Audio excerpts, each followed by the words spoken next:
தனிநபருடைய திறமைகள் வெளிக்கொணர்றதுக்கு வாய்ப்பு கொடுத்தா கொஞ்சம் நல்லா இருக்கும், இம்ப்ரூவ்மெண்ட் இருக்கும் அப்படின்னு நினச்சி தான் அந்த ஹவுஸ் ஃபார்மேஷனை வந்து நாங்கள் ஸ்டார்ட் பண்ணோம். இதுக்கு முன்னாடி வந்து எங்கள் கிளாஸில் வந்து பாய்ஸ் வந்து ரொம்ப அதிகமாக சேட்டை பண்ணுவாங்க. இது டீச்சர்ஸ் எல்லோரும் கத்துவாங்க அவங்களுக்கு, அதனாலேயே தொண்டை லைட்டாக கட்டிக்கிறோம். இப்போ வந்து இப்போ லீடர்ஸ் இந்த குரூப்லாம் பிரித்து தரவும் கொஞ்சம் சேட்டை அடங்கியிருக்கு. கூடிய சீக்கிரம் முழுசாக அடங்கிருன்னு நம்புகிறேன். என் பேர் எஸ் வேல் விஜய். நான் 9th ஸ்டாண்டர்ட் ஏ செக்ஷன் படிக்கிறேன். நான் ஹவுஸ்னால் பிரித்ததும் சில ஸ்டூடெண்ட்ஸில் வந்து டேலண்ட் இருக்கும், ஆனால் வெளியே கொண்டு வர மாட்டாங்க. அது மாதிரியும் இருக்கையில் ஃப்ரெண்ட்ஸு கொஞ்சம் என்கரேஜ் பண்ணி அவங்கள வந்து எல்லா காம்படிஷன்லேயும் கலந்துக்கிற வைப்போம். தனிநபருடைய திறமைகள் வெளிக்கொணர்றதுக்கு வாய்ப்பு கொடுத்தா கொஞ்சம் நல்லா இருக்கும், இம்ப்ரூவ்மெண்ட் இருக்கும் அப்படின்னு நினச்சி தான் அந்த ஹவுஸ் ஃபார்மேஷனை வந்து நாங்கள் ஸ்டார்ட் பண்ணோம்.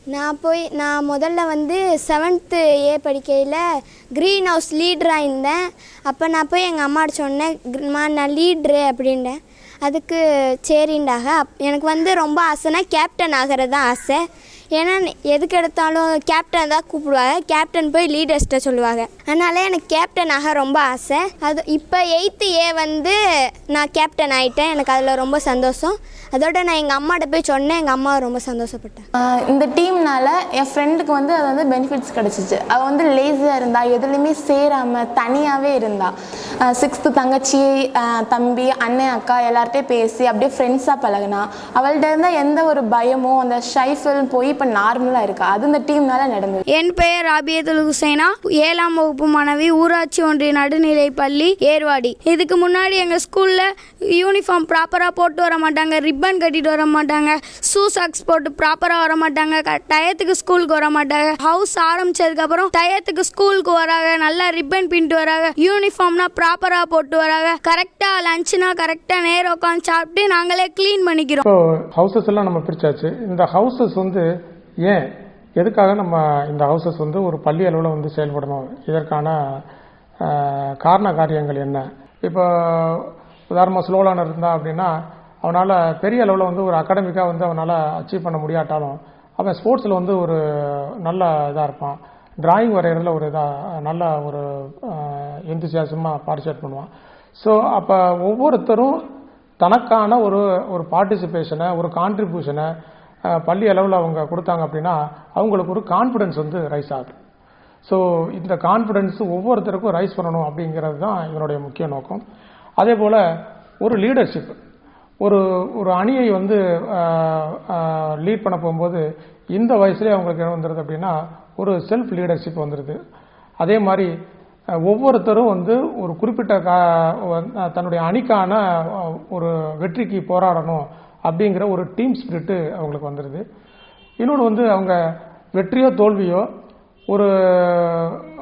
ஒரு சாதாரண நிலையில் இதை வந்து ஏற்றுக்க பள்ளி அளவுலேயே அவங்க பழகிட்டாங்க அப்படின்னா காலப்போக்கில் வந்து எந்த ஒரு வெற்றியான இருந்தாலும் தோல்வியாக இருந்தாலும் அவங்க வந்து சம பங்கில் அதை ட்ரீட் பண்ணுறதுக்கு அவங்களுக்கு வந்து இது ஒரு வாய்ப்பாக அமையுது. சவால்னு எடுத்துக்கிட்டால் முதல்ல கேப்டன் சொல்கிறத லீடர் கேட்கறதுக்கு கொஞ்சம் தயங்கினான். இவன் சொல்லி என்ன நம்ம செய்கிறது அப்படின்னு சொல்லிட்டு அப்புறம் கூப்பிட்டு வச்சு நாங்கள் அந்த பிள்ளைங்களை கன்வின்ஸ் பண்ணணும். இது வந்து நம்ம கோவொர்க்கு தான், எல்லோரும் சேர்ந்த கூட்டு முயற்சி தான் நம்ம ஸ்கூலுடைய பெருமையை வந்து கொண்டு செலுத்தும்.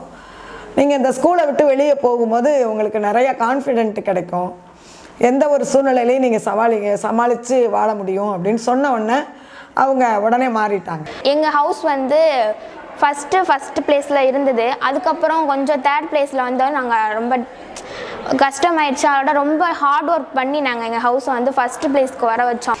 என் கிளாஸில் நான் லீடராக இருக்கிறப்போ நான் என்னென்ன பண்ணேன்னா க்ளீனாக இருக்கான்னு பார்த்தேன். Class room first bench, second bench, ஒவ்வொரு பெஞ்ச் வைஸாக கூட்ட சொல்லி பாய்ஸ் வந்து பெஞ்ச் தூக்கி போட்டு கேர்ள்ஸ் வந்து க்ளீன் பண்ணி இந்த மாதிரி எல்லாம் போனோம்.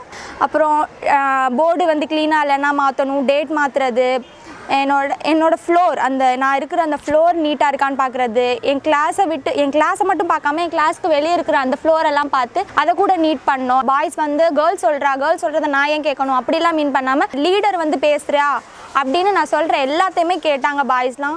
பெஞ்ச் தூக்கி போடுன்னா போடுவாங்க. எனக்கும் அவங்க ரொம்ப ஹெல்ப் பண்ணாங்க. நான் இப்போது ஒரு லீடராக இங்கே நின்று பேசுகிறதுக்கு என் கிளாஸ் கேர்ள்ஸ், என் கிளாஸ் பாய்ஸும் ரொம்ப சப்போர்ட் பண்ணாங்க. இப்போ இந்த ஹவுஸு பார்த்தீங்கன்னா டிசிப்ளின் ஒரு ஹவுஸ் பார்ப்பாங்க, க்ளீனிங் ஒரு ஹவுஸ் பார்ப்பாங்க, கோகரிக்குலர் ஆக்டிவிட்டீஸ் அதாவது கல்ச்சரல் வாய்ப்பாடு பார்க்குறது, ரீடிங் ரைட்டிங் பார்க்குறது, இது ஒரு குரூப் ஹவுஸ் பார்ப்பாங்க. ஸ்போர்ட்ஸ் ஒரு ஹவுஸ் பார்ப்பாங்க. அதாவது 10 தான் அதுக்கு மார்க் நாங்கள் அச்சீவ் வச்சுருந்தோம். ஏன்னா வீக்லி ஒன்ஸ் இதை வந்து நம்ம அவங்கள வந்து பார்க்குறதுனால 10 தான் வச்சுருந்தோம். அந்த ஒவ்வொரு வாரம் வீக் எண்டில் அந்த ஃப்ரைடே அன்னைக்கு வந்து ஸ்கோர் போர்டு போட்டு அதில் வந்து அந்த ஹவுஸுக்கு வந்து நாங்கள் மார்க் கொடுத்துருவோம். நெக்ஸ்ட் மண்டே அன்னைக்கு அதை எந்த ஹவுஸ் வந்து வின் பண்ணியிருக்காங்க அப்படிங்கிறத அனௌன்ஸ் பண்ணுவோம். ப்ரேயரில் வந்து அனௌன்ஸ் பண்ணுவோம். இப்போ டிசிப்ளின் வந்தால் நாங்கள் சேட்டையை குறைச்சி இப்போ நல்லா வாசிக்க விடுவோம். இப்போ ரீடிங் ரைட்டிங் வந்தால் வாசிக்க தெரியாத பசங்களை நல்லா வாசிக்க விட்டு இப்போ கிளாஸ் நல்லா இருக்குது. அந்த பிள்ளைங்கள்ட்ட வந்து ஒரு சமநிலை உருவாக ஆரம்பிச்சிருச்சு. இந்த மாதிரி ஹவுஸ் ஃபார்மேஷன் பண்ணி இந்த கண்காட்சிகள் நடத்தினதை வந்து பெற்றோர்கள் வந்து பார்வையிடும் போது அரசு பள்ளியில் வந்து இந்த மாதிரிலாம் இருக்கா அப்படிங்கிற ஒரு தகவலை சொல்ல ஆரம்பிச்சிட்டாங்க. நிறையா பாராட்ட ஆரம்பித்தாங்க. இந்த யூனிட்டி போர்டு கூட நாங்கள் ஸ்டூடெண்ட்ஸாக தான் பண்ணோம். டீச்சர்ஸ், சார்ஸ், ஸ்டூடெண்ட்ஸ் எல்லோரும் சேர்ந்து ஒரு இடத்துல உட்காந்து ஒவ்வொரு ப்ராவர்ப் கீழேயும் எங்களோட நேம்லாம் இருக்கும். அந்த ப்ராவர்ப் படி நாங்கள் இருக்கணும் அப்படின்னு நாங்கள் நிறையா பிளெட்ஜஸ்லாம் எடுத்தோம்.